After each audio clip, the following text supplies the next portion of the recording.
Olá pessoal, bom dia, boa tarde, boa noite a todos os senhores que são inscritos no nosso canal Anotações de Processo Civil. Se você ainda não é, eu sou o professor Arthur Vieira e depois que eu concluí o meu doutorado em Direito Processual, eu resolvi me dedicar a esses veículos de comunicação para que eu pudesse transmitir aos senhores conhecimento jurídico de qualidade e de forma gratuita. Aqui eu vou pontuar o meu e-mail de contato para que eventuais interessados possam estabelecer um contato mais direto. Inclusive, nós podemos eventualmente considerar a hipótese de publicar um artigo científico em conjunto, tá certo? Bom, gostaria de pontuar também com os senhores o nosso canal no YouTube. Se você ainda não é inscrito, basta clicar no ícone do livro que fica no canto inferior do vídeo para que você se inscreva. Sugiro também que você clique no ícone do sininho para que você possa ativar as notificações dos vídeos que são constantemente disponibilizados por aqui. Gostaria de apresentar também aos senhores a nossa plataforma acadêmica, arturvieiracursos.com.br, arturvieiracursos.com.br, onde os senhores encontrarão cursos online de modo gratuito, inclusive com a emissão de certificado válido em todo o território nacional, tá certo? Então, após a pausa, nós vamos tratar do vídeo de hoje. Então, meus caros, vamos prosseguir a análise do nosso livro Anotações de Teoria Geral do Processo, pelo tópico Princípio do Juiz Natural. Inicio a leitura a partir do inciso de número 37 do artigo 5º da Constituição Federal, que assim dispõe: não haverá juízo ou tribunal de exceção. Passo a leitura das minhas palavras. Esse direito fundamental assegura aos jurisdicionados que os processos serão julgados pelo juízo constitucionalmente competente. Assim entendido, aquele cuja norma delimitadora da competência foi editada antes da ocorrência do fato a ser julgado. Disse, portanto, que o juízo deve ser pré-constituído.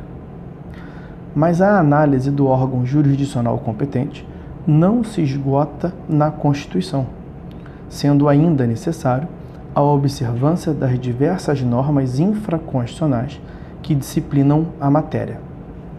Quanto a este ponto, dedicaremos um capítulo próprio nesta pesquisa. Por enquanto, é importante ter em mente que a Constituição dá o pontapé inicial sobre o órgão competente para julgar certa questão jurídica, indicando a estrutura judiciária, comumente chamada de justiça, como a justiça estadual, a federal, a trabalhista, etc., investida em jurisdição, também chamada de competência constitucional.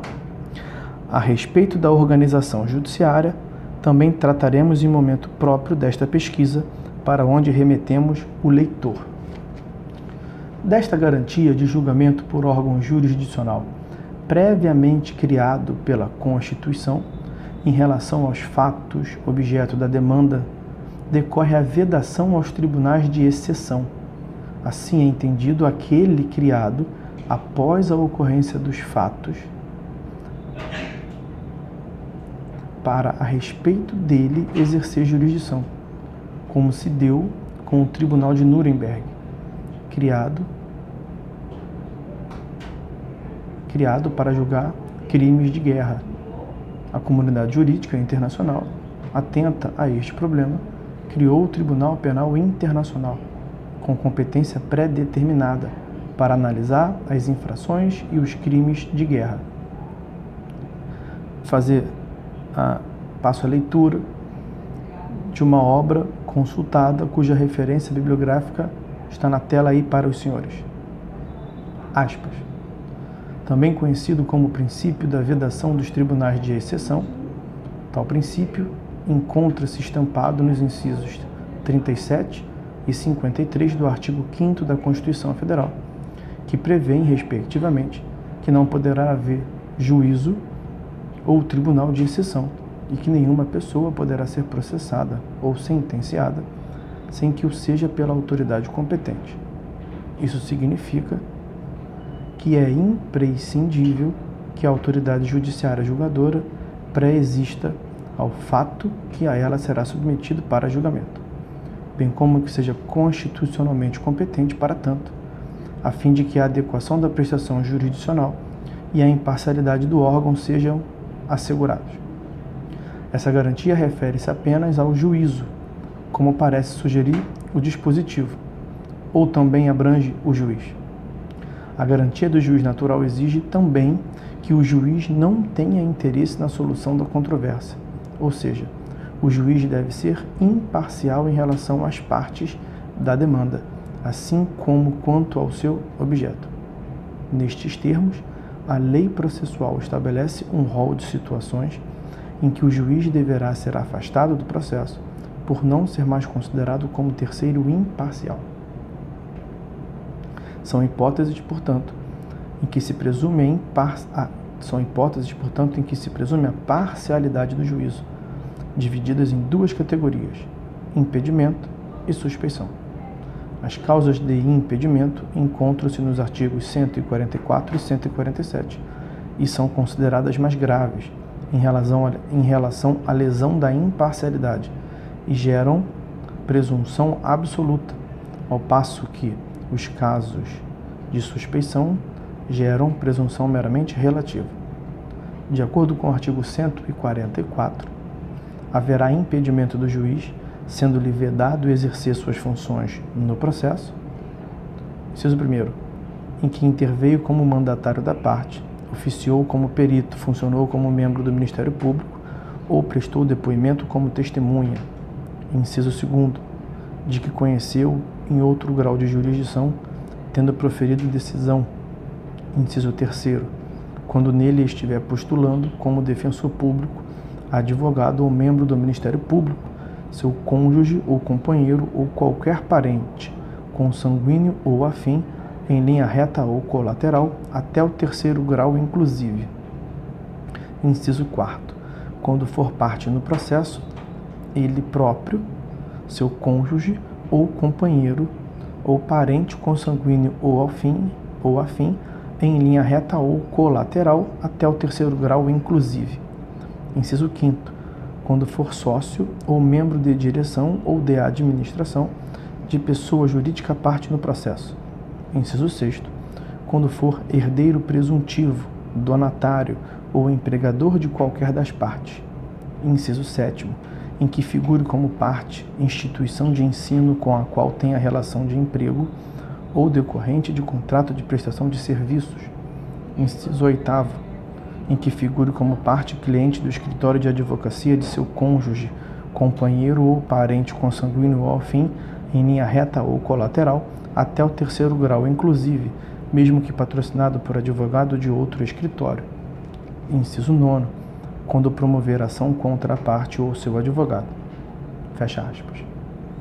Haverá ainda impedimento do juiz quando um outro magistrado, parente seu, consanguíneo ou afim, em linha reta ou colateral até o 3º grau inclusive, atue anteriormente no processo, caso em que o segundo se escusará remetendo os autos ao seu substituto legal.